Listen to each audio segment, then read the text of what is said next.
Assalamualaikum warahmatullahi wabarakatuh. Perkenalkan, kami dari kelompok Antokiros Leavis yang beranggotakan Bima Surya Pratama, Widiawati, Darin Hana Masyitoh, Febi Sabila, Fatin Amalia Zulfa, dan Ngadewantara. Di video kali ini, kami akan mempresentasikan hasil temuan dari pengamatan struktur reproduksi pada Bryophyta yang telah kami lakukan. Sebelumnya akan kami paparkan terlebih dahulu tujuan dilakukannya pengamatan kali ini, yaitu agar mahasiswa mengetahui jenis-jenis lumut yang ada pada lingkungan sekitar, mengetahui struktur gametofit dan sporofit pada tumbuhan lumut, terkhusus pada tumbuhan lumut yang mahasiswa temukan, mengetahui bagian-bagian dari struktur beserta fungsi dan deskripsinya. Selama pengamatan struktur reproduksi pada Bryophyta berlangsung, kami menemukan setidaknya 3 jenis spesies tumbuhan lumut. Di antaranya yang pertama, Aulacomnium palustre yang termasuk dalam lumut daun. Yang kedua, Antokeros sp yang termasuk dalam lumut tanduk. Yang ketiga, Marchantia polymorpha yang termasuk dalam lumut hati.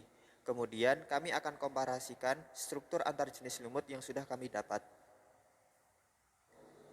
Spesies pertama yang kami temukan ialah Aulacomnium palustre yang termasuk dalam lumut daun. Spesies Aulacomnium palustre ini ditemukan oleh rekan kami di daerah Tempuran RT1 RW2 Kaloran, Temanggung, Jawa Tengah. Dengan klasifikasi sebagai berikut, berasal dari Kingdom Plantae, Divisio Bryophyta, klasis Bryopsida, Ordo Bryales, famili Aulacomniaceae, genus Aulacomnium, spesies Aulacomnium palustre. Musci atau lumut daun memiliki bagian tumbuhan tidak berpembuluh dan tumbuhan bersepora yang termasuk kelas terbesar dalam divisi tumbuhan lumut atau Bryophyta. Lebih dikenal dengan lumut sejati. Hal ini dikarenakan bentuk tubuhnya yang kecil, memiliki bagian menyerupai akar, batang, dan daun. Lumut daun dapat tumbuh di atas tanah-tanah gundul yang secara bertahap mengalami kegersangan. Pada tanah bertekstur pasir yang bergerak sekalipun dapat tumbuh. Dapat dijumpai juga di antara rerumputan di atas batuan-batuan cadas, pada batang-batang dan cabang-cabang pohon, di rawa-rawa, tetapi jarang di dalam laut.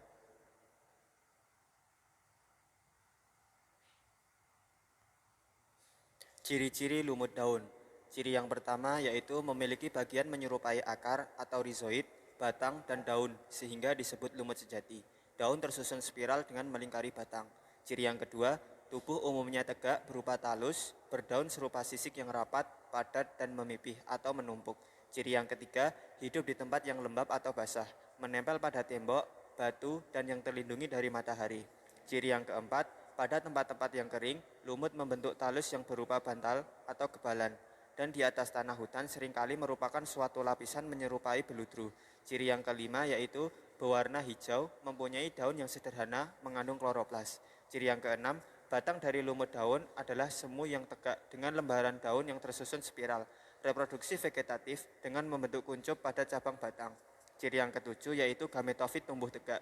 Ciri yang kedelapan, perkembangan berasal dari protonema yang terdiri atas benang-benang berwarna hijau, bersifat fototrop, bercabang banyak, pada tiap-tiap protonema hanya akan membentuk gametafora yang terdiri dari batang-batang yang bercabang. Ciri yang kesembilan, yaitu sporofit tumbuh pada gametofitnya, atau pada tumbuhan lumut itu sendiri, serta bersifat sebagai parasit terhadap gametofit.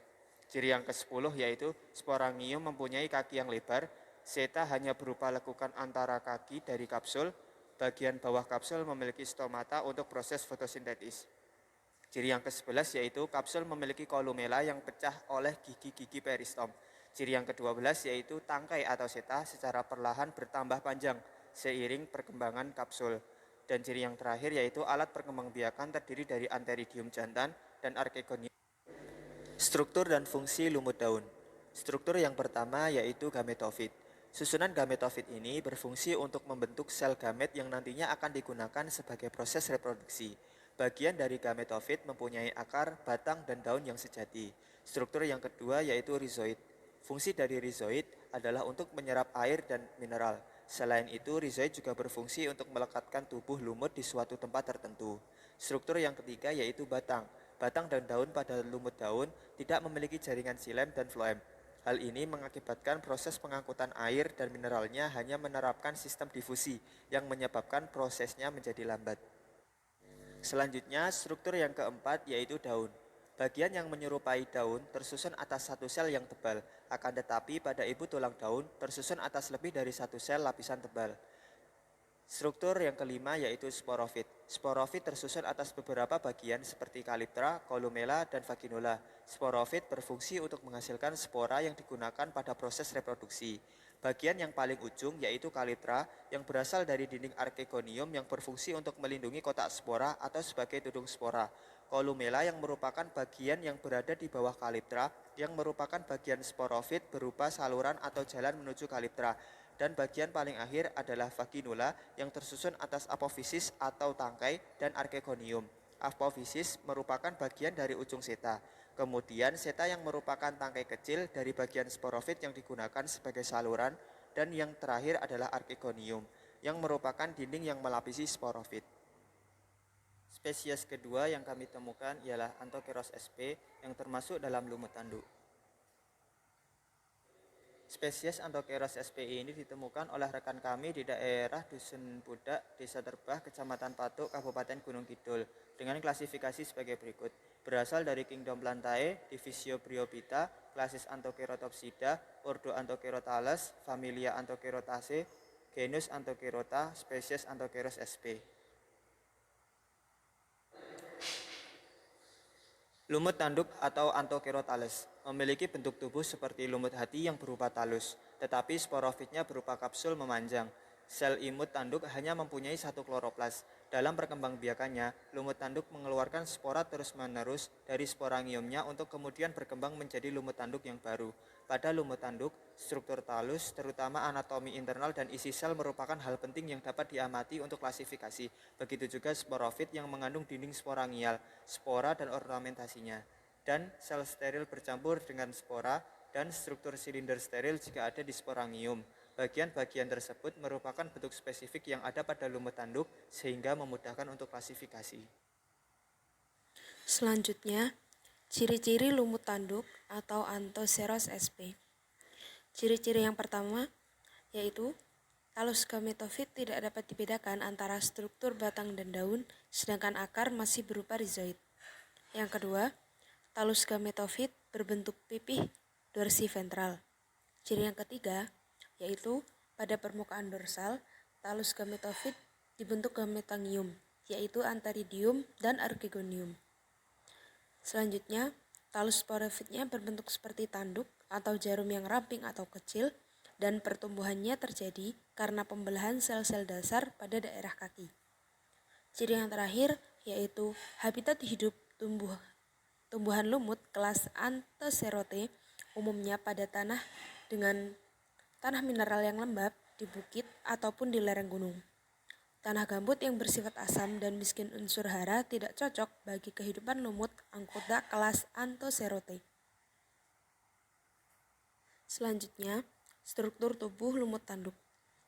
Struktur gametofit dan sporofit dari lumut tanduk biasanya berbeda secara fundamental dari lumut daun dan juga lumut hati.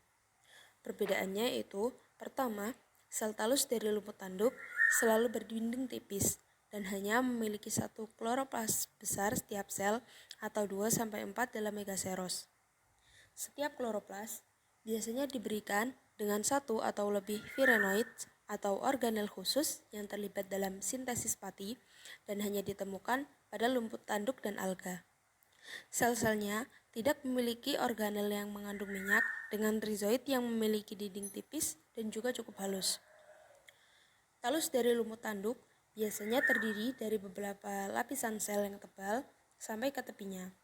Dalam beberapa genus seperti Anthoceros, Folioceros, dan Dendroceros, terdapat lubang besar di dalamnya yang terbentuk oleh penghancuran sel.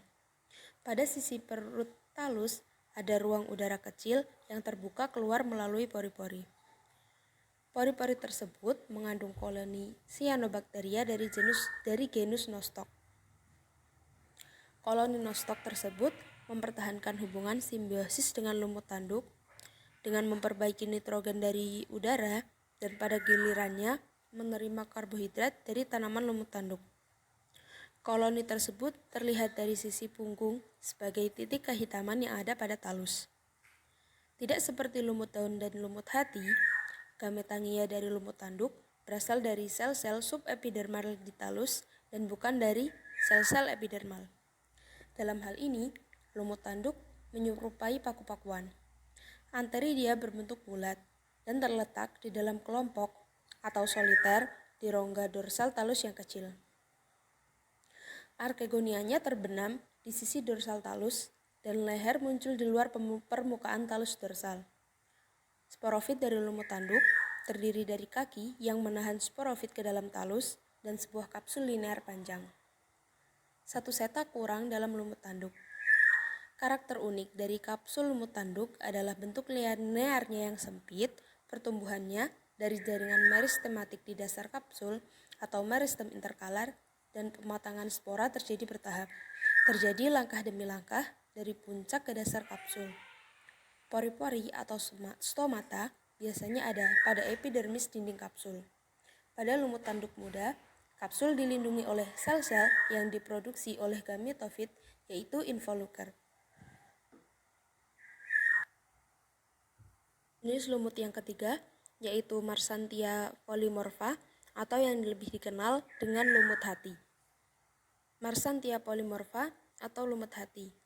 Berikut adalah gambar yang ditemukan di daerah Dusun Pudak, Desa Terbah, Kecamatan Patuk, Kabupaten Gunung Kidul. Klasifikasi dari lumut hati itu sendiri yaitu berasal dari Kingdom Plantae, Divisio Marsantiophyta, klasis Hepaticopsida, dari ordo Marsantiales, famili Marsantiaceae, genus Marsantia, dan spesiesnya yaitu Marsantia polymorpha. Selanjutnya, lumut hati atau Hepatiaceae dengan perbedaan bangsa yaitu lumut hati bertalus, Marsantiales, dan lumut hati berdaun, Jungur maniales, didominasi dengan bentuk tumbuhan dominan talus yang menempel pada permukaan tanah. Daun yang ada pada lumut hati bukanlah tipe daun sejati seperti umumnya ditemui pada tumbuhan tingkat tinggi. Struktur daun tersebut tidak memiliki pelepah dan biasanya hanya terdiri dari susunan sel berjajar yang sederhana dan menebal. Lumut hati memiliki alat penghasil spora atau sporangium dengan kaki pendukung yang disebut seta dan dilindungi oleh struktur yang disebut elater. Lumut hati juga mungkin memiliki gametofit, tetapi sebagian besar berdaun dengan daun dalam 2 atau 3 baris. Organ seksual dari lumut hati bersifat diskrit dan umumnya berada pada permukaan, serta dilindungi oleh struktur yang menyelimuti dengan rizoid uniselular. Daun dari lumut hati sendiri sering berlubang dan tidak memiliki pelepah. Seluruh daun terdiri dari satu sel yang menebal. Dalam kebanyakan kasus, sporangium matang ketika dilindungi oleh struktur yang menyelimuti. Setelah matang, seta yang tidak berwarna akan mendorongnya di atas selubung pelindung.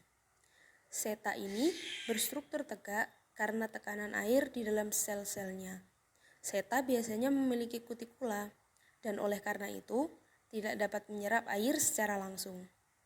Spora ditumpahkan ketika sporangium pecah yang berfungsi untuk mendorong spora dan mencampur dengan sel-sel pelindung atau yang disebut elaters untuk mengeringkan udara. Elaters membuka dengan cepat saat kering dan melemparkan spora ke udara, lalu kemudian seta akan gugur atau luruh. Selanjutnya, ciri-ciri lumut hati atau Marsantia polymorpha. Ciri-ciri yang pertama yaitu talusnya terlihat seperti pita, lebar kurang lebih 2 cm, agak tebal, berdaging, bercabang-cabang menggarpu, dan mempunyai suatu rusuk tengah yang tidak begitu menonjol. Pada sisi bawahnya terdapat sisik-sisik perut dan rizoid-rizoid yang bersifat fototrop negatif. Yang ketiga, permukaan atas talus mempunyai lapisan kutikula sehingga hampir mungkin dilalui air. Yang keempat, sisa-sisa jaringan talus berupa sel-sel yang tidak mengandung klorofil dan berguna sebagai tempat penimbunan zat makanan cadangan. Ciri-ciri selanjutnya, gametangium didukung oleh suatu cabang talus yang tumbuh tegak. Ciri-ciri yang keenam, lumut hati dulunya digunakan sebagai bahan obat penyakit hati atau hepar. Ciri-ciri yang terakhir, habitat hidup tumbuhan lumut kelas Hepatiaceae umumnya terdapat pada tanah yang memiliki mineral yang lembab di bukit ataupun di lereng gunung, terutama pada dasar hutan yang lebat. Pada tanah gambut dan bersifat asam dan miskin unsur hara, umumnya tidak cocok bagi kehidupan lumut anggota kelas Hepatiaceae. Selanjutnya, struktur tubuh lumut hati. Lumut hati berbentuk lembaran atau talus. Rizoidnya tidak bercabang dan terdapat di bawah tangkai atau lembarannya. Tubuhnya terbagi menjadi 2 lobus sehingga tampak seperti lobus pada hati. Siklus hidup lumut ini mirip dengan lumut daun. Lentak antheridium dan archegoniumnya terpisah. Di dalam spongaria terdapat sel yang berbentuk gulungan yang disebut dengan alatera. Alatera ini nantinya akan terlepas saat kapsul terbuka sehingga membantu memencarkan spora. Lumut ini juga dapat melakukan reproduksi dengan cara aseksual dengan sel yang disebut gema yang merupakan struktur seperti mangkok yang berada di permukaan gametofit. Marsantia polymorpha memiliki talus berwarna hijau. Permukaan atas talus memiliki pola yang berbentuk heksagonal. Pada bagian bawah talus, terdapat banyak rizoid yang berfungsi untuk menempel pada substrat dan bagian ini menyerupai akar pada tumbuhan vaskuler. Ujung dan pangkal talus tumpul atau rata. Ujung talus bergelombang dan bercabang, tebal dan kaku. Permukaan talusnya halus, memiliki garis hitam dan terdapat banyak pori-pori. Marsantia polymorpha mempunyai 2 jenis alat reproduksi, yaitu antheridium dan archegonium. Antheridium memiliki permukaan rata, berbentuk seperti cawan dengan margin pendek dan panjang mencapai 1 cm. Adapun archegoniumnya berbentuk radial dan menyebar, panjangnya mencapai 1,2 cm. Di samping reproduksi seksualnya dengan spora, spesies ini juga bereproduksi secara aseksual dengan gema yang diproduksi di dalam cawan gema. Gema berbentuk lentil dan dilepaskan oleh tetesan air.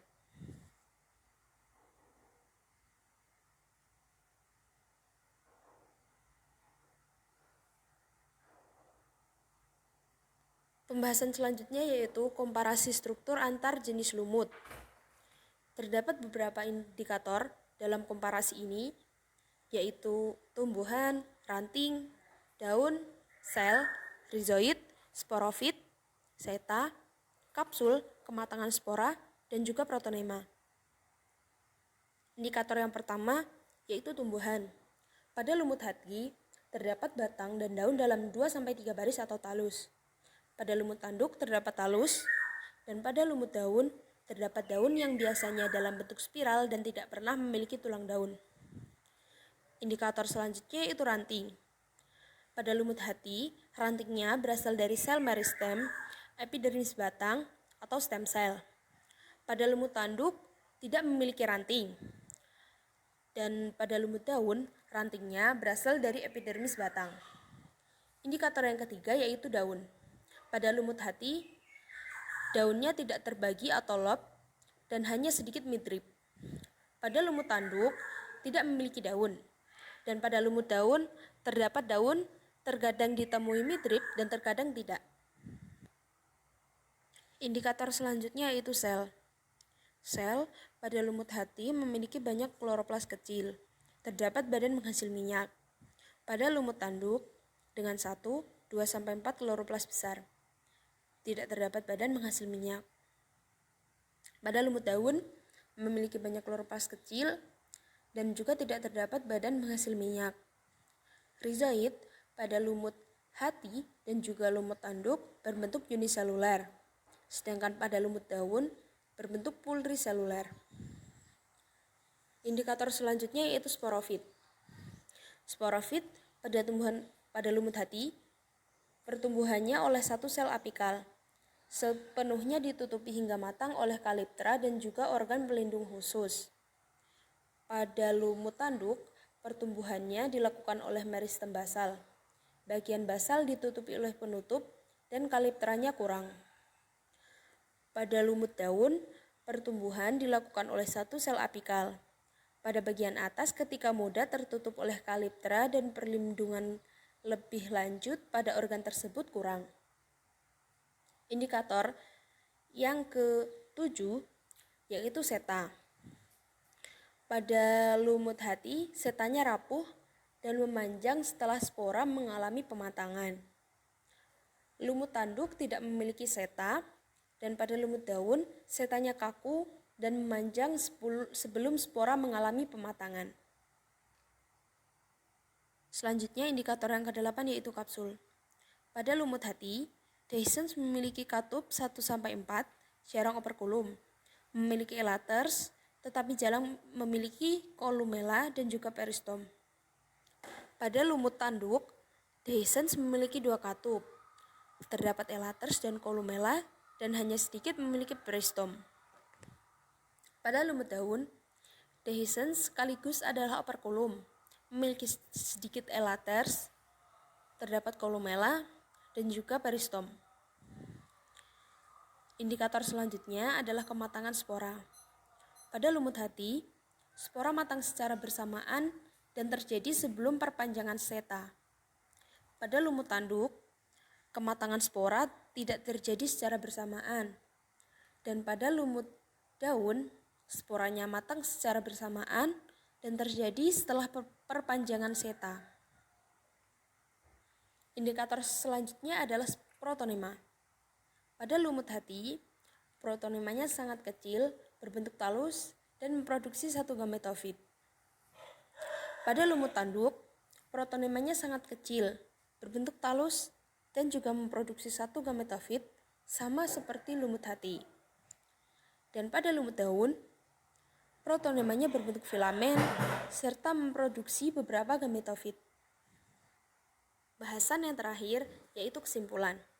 Kesimpulan dari mini research yang telah kami laksanakan, yang pertama yaitu lumut daun memiliki bagian tumbuhan tidak berpemuluh dan tumbuhan berspora yang termasuk kelas terbesar dalam divisi tumbuhan lumut atau bryophyta dan lebih dikenal dengan lumut sejati.